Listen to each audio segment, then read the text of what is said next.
Hi, this is the second part of the book, Thinking Fast and Slow. Overconfidence. This part examines the pervasive overconfidence in human judgment, the illusion of understanding. People construct narratives to explain the past, creating an illusion of understanding that overlooks randomness and complexity. The illusion of validity. Even experts are overconfident in their predictions, ignoring uncertainty and chance. Intuitions versus formulas. Simple statistical formulas often outperform expert intuition because they apply consistent rules and ignore irrelevant details. Expert intuition. When can we trust it? Expert intuition works when the environment is predictable and experts get immediate feedback.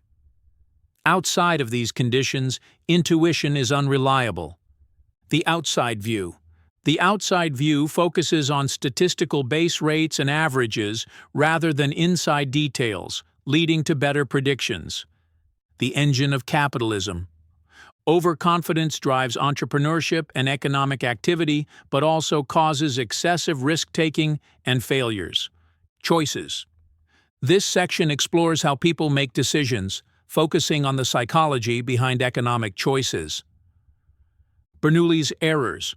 Traditional economics assumes rational agents maximize expected utility. Kahneman critiques this by showing people evaluate gains and losses differently. Prospect theory. Kahneman and Tversky's prospect theory replaces expected utility theory. It describes how people value gains and losses relative to a reference point and introduces the idea of loss aversion. Losses hurt more than gains feel good. The endowment effect. People value what they own more highly than identical items they don't own, reflecting loss aversion. Bad events. Loss aversion makes bad events disproportionately influential in decision-making. The fourfold pattern. People's risk attitudes vary depending on whether outcomes are gains or losses, and whether probabilities are high or low. Rare events. People overestimate the likelihood of rare events and underweight common events, affecting insurance and gambling decisions. Risk policies. Instead of evaluating individual decisions, people prefer to create broad risk policies to manage complex risk scenarios.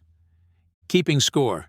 Mental accounting affects how people evaluate outcomes and frame decisions, often irrationally separating gains and losses. Reversals. Preferences are not always stable. Framing effects and context can cause people to reverse choices. Frames and reality. How options are framed influences decisions. People are risk-averse with gains, but risk-seeking with losses, depending on framing. Two selves. This section distinguishes between two aspects of the self relevant to experience and decision-making. Two selves. The experiencing self lives in the present, feeling pleasure or pain moment to moment. The remembering self recalls experiences and makes decisions based on memories. These two selves often have conflicting interests. Life as a story. People remember peak moments and endings disproportionately when evaluating experiences, the peak-end rule. Experienced well-being. Objective measures of happiness differ from remembered happiness. Momentary well-being can diverge from life satisfaction judgments. Thinking about life. Life satisfaction reflects evaluations made by the remembering self, not the actual experienced pleasure. Conclusion. Implications and reflections. Kahneman reflects on the profound implications of his research for economics, policy, and everyday life. Recognizing the limits of intuition and the biases of System 1 thinking can help design better decision environments, improve judgments, and reduce errors. Key takeaways.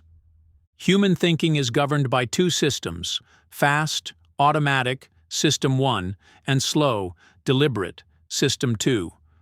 System 1 is efficient, but prone to systematic biases and errors. Heuristics like availability, anchoring, and representativeness shape judgments, but often lead us astray. Overconfidence is pervasive and dangerous in expert predictions. Prospect theory reveals that people evaluate outcomes relative to a reference point and exhibit loss aversion. Our memory of experiences often differs from actual experience, influencing future choices. Awareness of cognitive biases can help improve decisions, but overcoming them is difficult. Thank you for listening.